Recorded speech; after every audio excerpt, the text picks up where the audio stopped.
Hello everyone, welcome back. It's been a while since we've done one of these, but today we're looking at the stories behind another 7 legendary guitars. Before we dive in, I want to quickly remind you that until the end of December, everything at shopsamuraiguitarist.com is 10% off with coupon code SamuraiSanta. The promo's done as soon as 2019 starts, so head over there and check it out. Anyways, let's dive in. To start things off, we have one of the most iconic guitars of them all, Eric Clapton's Blackie. Clapton kicked off his career playing mostly Gibbons, but this changed in 1970 when he acquired a brown Sunburst Stratocaster aptly named Brownie. But it was his next Strat, Blackie, that gained the most recognition. He was in a guitar shop in Nashville and bought 6 Strats, because apparently the money was rolling in for old Slowhand.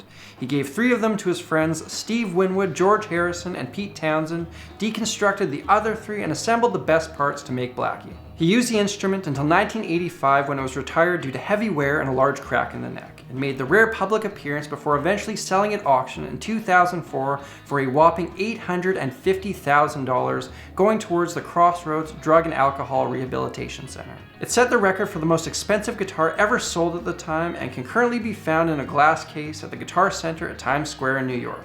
And take it from me, that's the only thing worth visiting there. Times Square is truly awful. Next up, we have the Les Paul Slash used to record Appetite for Destruction. According to Slash's autobiography, they had finished up the bed tracks for the album and everything was sounding great except for his guitar. At that point, Slash had 3 instruments, 2 Jacksons and 1 Strat copy, but nothing was working out until one day Guns N' Roses' manager came in with a handmade guitar from a local guy in LA. It was a copy of a Gibson Les Paul and it quickly became Slash's go-to instrument.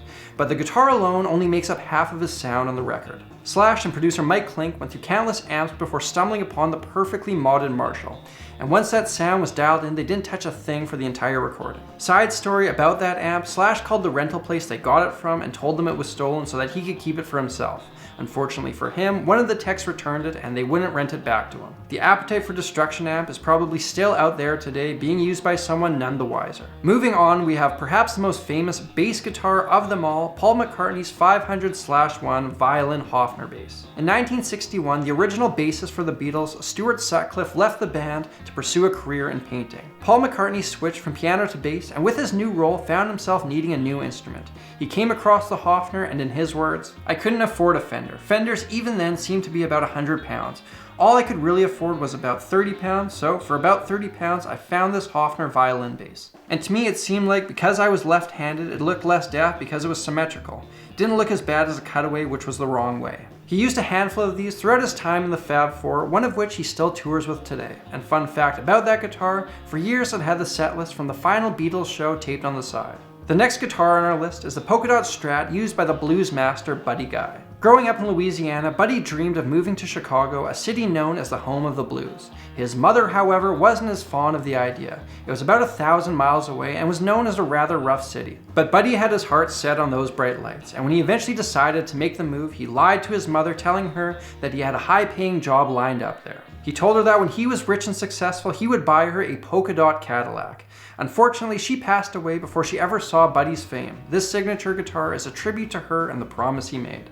Moving on, we have Billy Gibbons of ZZ Top's 59 Les Paul. Since seeing Eric Clapton play a Les Paul on the back sleeve of the John Mayall Blues Breakers album, Billy was set on acquiring one of his own. A friend tipped him off that there was a former musician outside of town who had since shifted his focus to ranching, and apparently he had one of these guitars lying around that he wasn't using. So Billy drove out to meet him, bought this 59 Les Paul for $250 and went on to name it Pearly Gates. Why the name? Well, Billy and a few friends had owned a beater car that they lent to an aspiring actress. She drove the old vehicle from Houston to Hollywood, earning it the nickname Pearly Gates. After all, for such a beat-up rust bucket to last that journey, it must have had some sort of heavenly connection. They eventually sold the vehicle, and Billy's share of the money was $250, the same $250 that went to buy the Les Paul.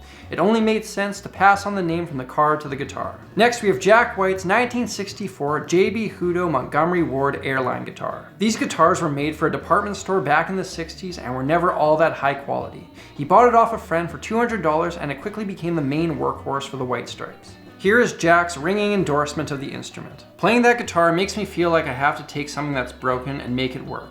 It's hollow, it's made of plastic, and it feels like it's going to fall apart.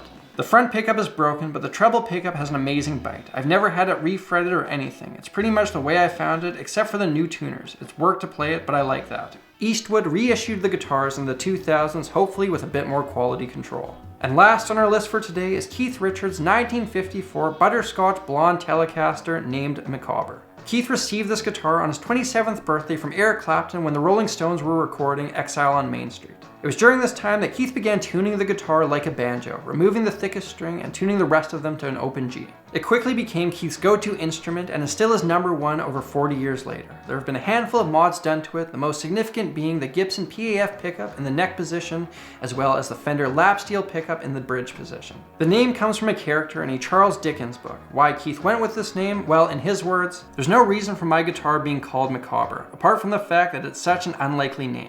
There's no one around me called Micawber, so when I scream for Micawber, everyone knows what I'm talking about." Ladies and gentlemen, there you have it, the stories behind another 7 legendary guitars. I hope you enjoyed this video. I want to remind you that for the last bit of December, you can save 10% off everything at shopsamuraiguitarist.com with promo code SamuraiSanta to be used at checkout. If you want to hear the stories behind a number of other famous guitars, hit that link up there, and if you're new here, don't forget to subscribe. Thank you all for watching, and an extra big thank you to everyone who supports my channel through Patreon. I'm Samurai Guitarist, and I will see you again soon.